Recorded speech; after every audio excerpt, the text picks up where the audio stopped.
chords you just heard were from a lesson that I had when I was a teenager. The story quickly was me and a friend of mine, we were always hanging out, trading licks, jamming. We're really into Eddie and Ingwie and Vi and Satch and all the usual suspects in those days, back in the 80s. One day we had a lesson with this guitar teacher in my hometown who's a bit of a jazz rock veteran, fusion guru type of guy. And he put this sheet with chords on it in front of us, which were basically the chords you just heard. But played in all in quarter notes. I'm going to simplify it again a bit in a minute when I show them to you.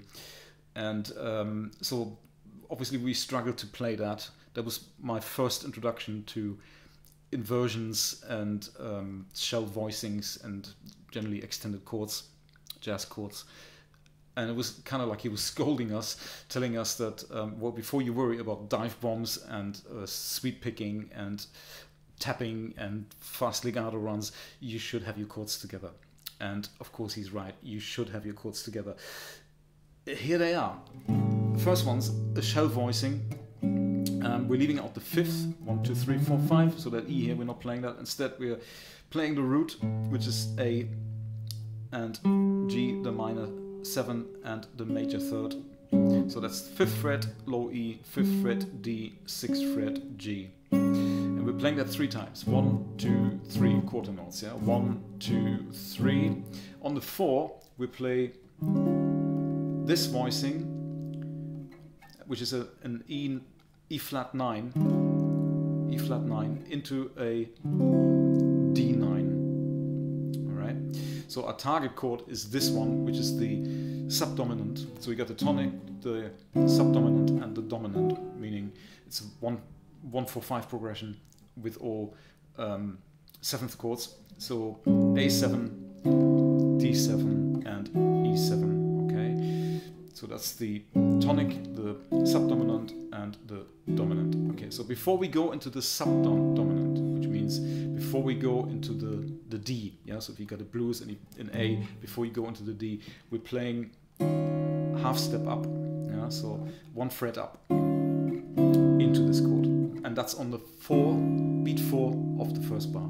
So it's simply like this: 1, 2, 3, 4, 1. Okay. So this voicing here, the D9, is 5th fret A string, 5th fret G, 5th fret B, and 4th fret D string. That's the root, the major third, the minor 7th, and the 9th.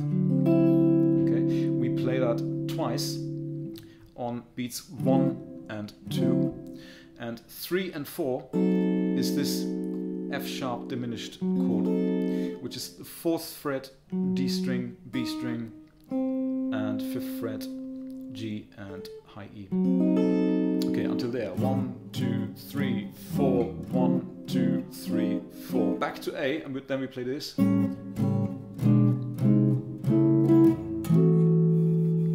Okay, that's an E7, but we're leaving out the root. Again, we're leaving out the E. In this case, that's the root for E, of course. So we got the 5th, 1, 2, 3, 4, 5, which is B on the 7th fret of the low E string. You got the major third, which is G sharp on the D string, 6th fret, and the minor 7th on the 7th fret, G string. Then you leave your index finger where it is on the 6th fret on the D string, and you move these 2 fingers up 1 fret. Then you move that whole thing up another fret. These last 2 chords are first inversion major chords, which means you got the major third in the bass. Okay, so that's the major third, that's the root, and that's the 5th. Okay, so that thing until there. Then you play an A6, which is this. It's the same shape as an A minor. Here's an open A minor. Yeah, so the same shape. And you move that up to the 10th fret. So the index finger is on the 10th fret. You add the pinky on the 12th fret of the low E string. And you got the root, the major third, the 5th, and the major 6, A6. Okay. And then we do the same thing with 1 fret higher into the subdominant.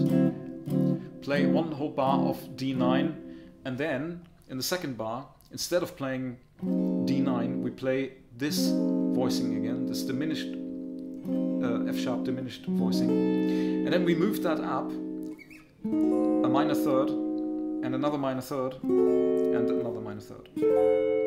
That's F sharp diminished, A diminished, C diminished, and E flat diminished. Okay, so until there.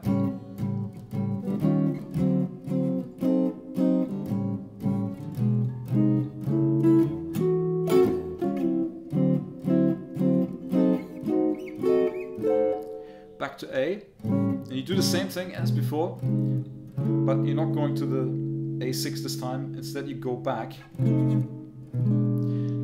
to this voicing, the E7 that we had earlier, and you go back one more fret with this E7 voicing into E flat 7, and this is the point where you would normally play the dominant, which for A would be the E7 or E9 in this case, for instance. But we're not doing that, we're not playing that, we're playing a B minor. And that looks like this, a B minor. That's the 7th fret on the low E string and the 7th fret on the G, 7th fret on the B. Like this.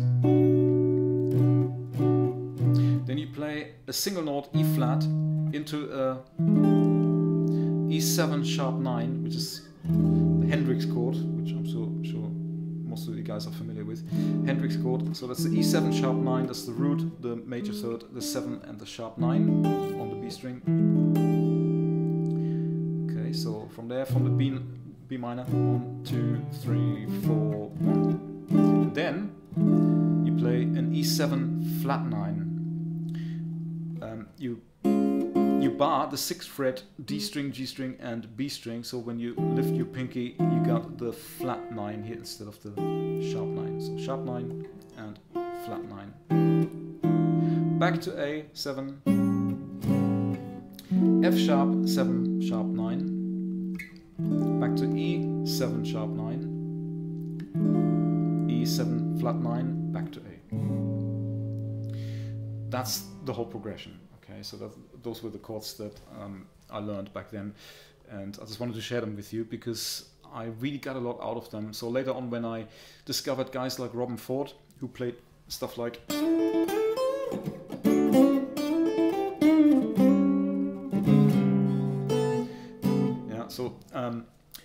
I recognized those voicings, I knew what they were, and also you start thinking, if you learn these chords and you familiarize yourself with the theory of them, you start to think of the chord a bit more when you solo as well, rather than just the scales. So that's why that is important as well, apart from the fact that you need your chords, because that's mostly what you earn money with if you're looking to be a professional musician.